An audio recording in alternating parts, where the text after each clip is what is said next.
નસવાડીમાં રાજકીય વળાંક, ડિમ્પલ શાહે અપક્ષ ઉમેદવારી પરત ખેંચી ભાજપને આપ્યો ટેકો। સમજાવટ બાદ લેવાયો મોટો નિર્ણય, ધારાસભ્ય અભયસિંહ તડવી સહિતના નેતાઓની ભૂમિકા રહી મહત્વપૂર્ણ।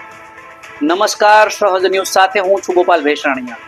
છોટાઉદેપુર જિલ્લાના નસવાડી તાલુકાના સ્થાનિક સ્વરાજની ચૂંટણીને લઈને રાજકીય ગરમાવો વધતો જઈ રહ્યો છે। આ દરમિયાન નસવાડી જિલ્લા પંચાયતની બિન અનામત સામાન્ય સ્ત્રી બેઠક પર મહત્વપૂર્ણ રાજકીય વળાંક આવ્યો છે। ભાજપના સક્રિય કાર્યકર ડિમ્પલબેન નીતિનભાઈ શાહે ટિકિટ ન મળતા અપક્ષ ઉમેદવાર તરીકે ઉમેદવારી નોંધાવી હતી, જેના કારણે સ્થાનિક રાજકારણમાં ચકચાર મચી ગઈ હતી। પરંતુ ત્યારબાદ ભાજપના સ્થાનિક નેતાઓ અને મોવડી મંડળ દ્વારા કરવામાં આવેલી સફળ પ્રયાસો, સ્થાનિક અને સમજાવટથી સ્થાનિક ધારાસભ્ય અભયસિંહ તડવી તેમજ બરોડા ડેરીના પૂર્વ ઉપપ્રમુખ જીબી સોલંકી સાથેની ચર્ચા બાદ ડિમ્પલ શાહે પોતાનું ઉમેદવારી ફોર્મ પરત ખેંચી લીધું છે।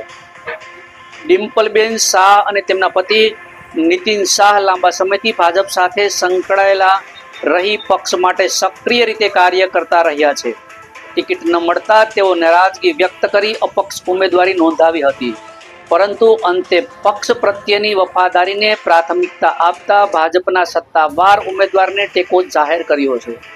આ ઘટનાને નસવાડી ચૂંટણીમાં ભાજપ માટે મહત્વપૂર્ણ રાજકીય એકતા તરીકે જોવામાં આવી રહી છે। રિપોર્ટર શિલ્પા શાહ, સહજ ન્યૂઝ, નસવાડી।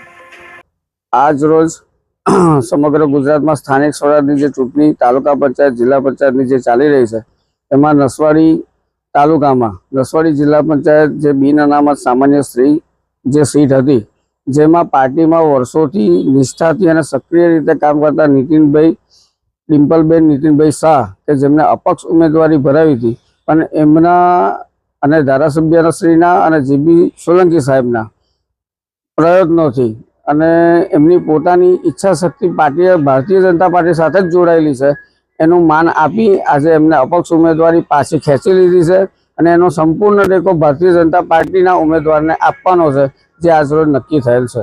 નસવાડી જિલ્લા પંચાયતની જે ચૂંટણી અત્યારે ચાલી રહી છે, તો એ ચૂંટણીમાં અમે અપક્ષ ફોર્મ ભર્યું હતું ને હું ભારતીય જનતા પાર્ટીમાં 20-22 વર્ષથી કાર્યકર્તા તરીકે કામ કરી રહ્યો હતો।